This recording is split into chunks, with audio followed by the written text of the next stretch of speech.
martes 10 de enero del 2023 y queremos agradecer a don Alejandro Peña Esclusa por regalarnos este tiempo para conversar en nombre de Guate Libre, de este esfuerzo de esta asociación cívica que busca y promover los valores de la libertad, los valores que son intrínsecos al ser humano. Don Alejandro, hoy vamos a tener en esta conversación, pues queremos abordar dos temas. Por un lado, el libro respecto a la guerra cultural y el Foro de Sao Paulo. Y por otro lado, pues una iniciativa suya para poder ir generando cursos que realmente puedan ilustrarnos implementándolos en distintos países de Iberoamérica para entender realmente qué es el Foro de Sao Paulo. Pues bueno, vamos a ir y vamos a empezar de una vez la entrevista. Y primero que todo, pues preguntar, ¿verdad? Creo que tal vez puede ser lógico o no, pero ¿qué es el Foro de Sao Paulo? Si bien sabemos que tiene ya 30 años de existir, como bien lo plantea usted en su libro, pero puede que, o pareciera que han mutado, pareciera que sí son muy públicos, pero a la vez logran esconder sus verdaderas intenciones. Y usted que es experto, pues empezar por eso. ¿Qué es el Foro de Sao Paulo?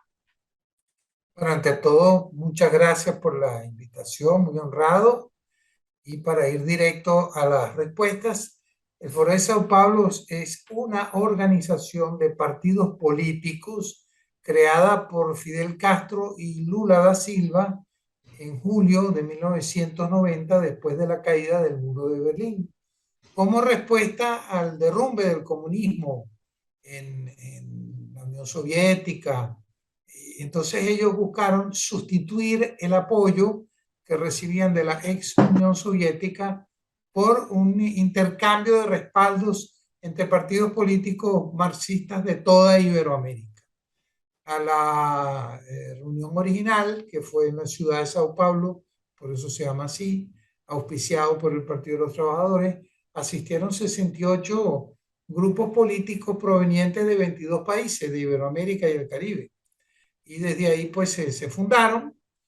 Chávez se inscribió, Hugo Chávez, el dictador venezolano, en mayo de 1995, y desde entonces yo he estado investigando esta organización, lo cual vale decir que son 27 años de darle seguimiento al Foro de Sao Paulo. He escrito 4 libros sobre el tema. El último de ellos es La guerra cultural del Foro de Sao Paulo. Bueno, Que, por cierto, muy fácil y entendible y digerible para leer, se disfruta la lectura del libro.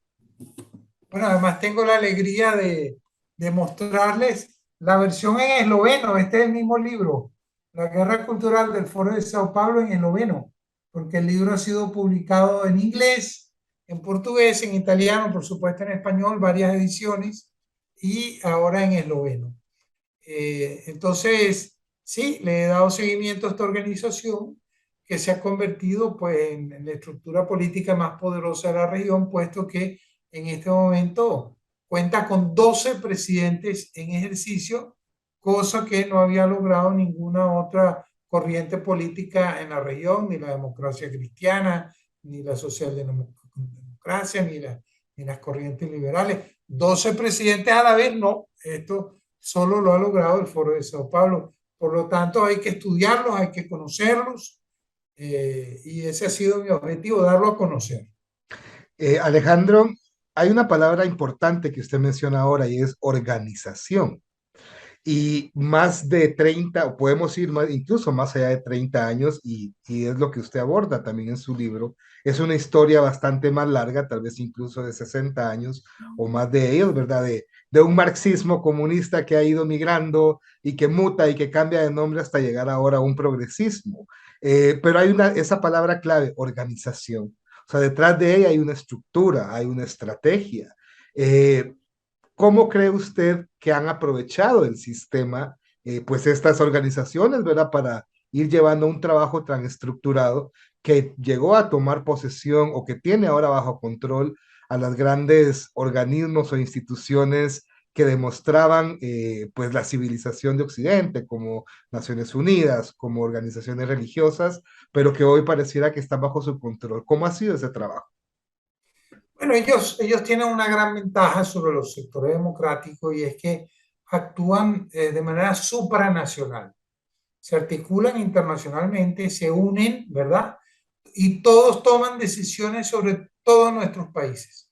Es decir, en un momento dado se reúnen en Cuba, por ejemplo, luego de sus conversaciones abiertas van a un lugar, digamos, aislado y conversan todos ellos sobre qué es lo que van a hacer con cada uno de nuestros países. Vale decir que Gustavo Petro, por decir una persona, y Lula da Silva opinan sobre lo que Nicolás Maduro debe hacer en Venezuela, y entonces tienen una organización supranacional y por encima de las pugnas internas que puedan tener, que las tienen, ellos al final mantienen un frente común, cosa que no hacen muchos sectores de derecha, que no solamente no están articulados internacionalmente, sino que además a veces están enfrentados entre sí, porque luchan por los mismos espacios de poder, porque son dos candidatos para el mismo cargo político, etcétera.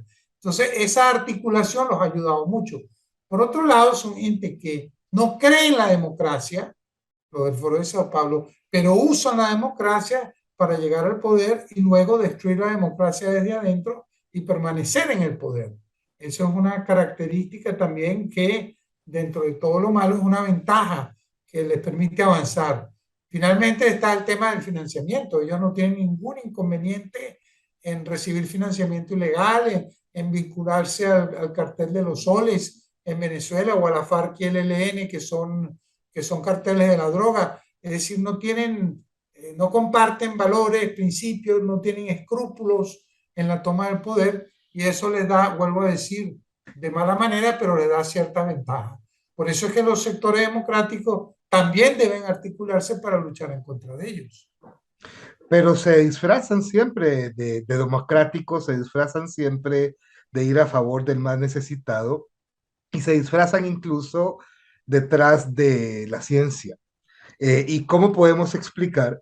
¿Será que solo es por recursos económicos o cuáles son las razones por las que científicos pues se prestan a promover y a volver realidad ideologías que son políticas, que no son ciencia, como la misma ideología de género, pero luego tenemos a personajes que a lo largo de la historia, ¿verdad? Como Marx, como Stalin, como el mismo Gremke, creo que se pronuncia, como usted lo menciona, Gramsci, Antonio Gramsci, Gramsci. Gramsci, o pues ya Judith Butler, ¿verdad?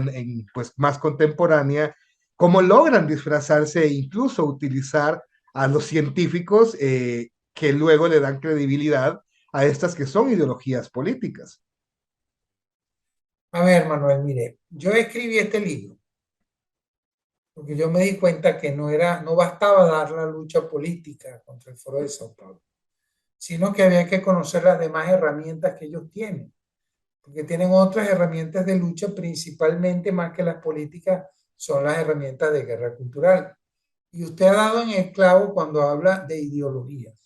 ¿Qué son ideologías? Ideologías son opiniones pseudocientíficas que se convierten en corrientes de opinión, en corrientes mayoritarias por la propaganda, pero son opiniones sin ningún respaldo real, sin ningún respaldo científico.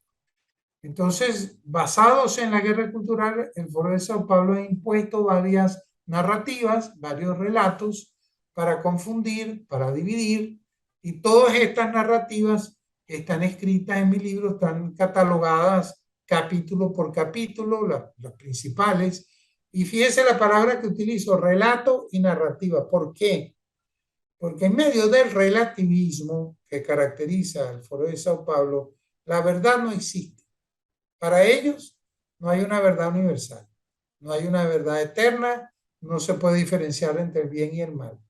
Entonces, si no hay una verdad, lo que prevalece es el relato, la narrativa.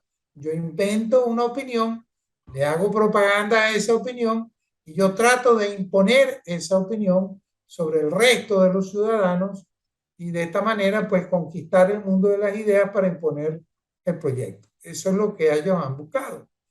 Entonces, entre los mecanismos que ellos tienen para prevalecer, confundir, dividir, son las ideologías, algunas de las cuales usted ha mencionado.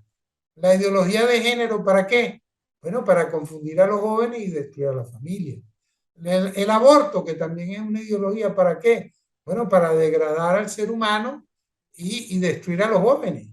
El consumo de drogas, la legalización de las drogas, lo mismo, para debilitar, degradar, desmoralizar a la juventud.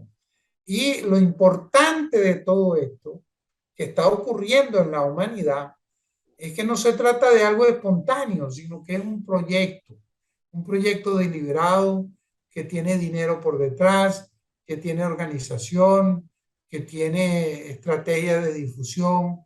Y frente a eso, nosotros, los que defendemos la democracia, las libertades, la familia, los valores, tenemos que organizarnos también para defendernos de estas nuevas formas de dominación a través del relato, de la narrativa y de las ideologías. Lo que busca mi libro es darle a los lectores herramientas, primero para que comprendan cómo funciona y segundo para luchar contra esto, para contrarrestarlo, porque nuestra obligación es defender nuestra sociedad, nuestra familia, nuestros valores, nuestras creencias.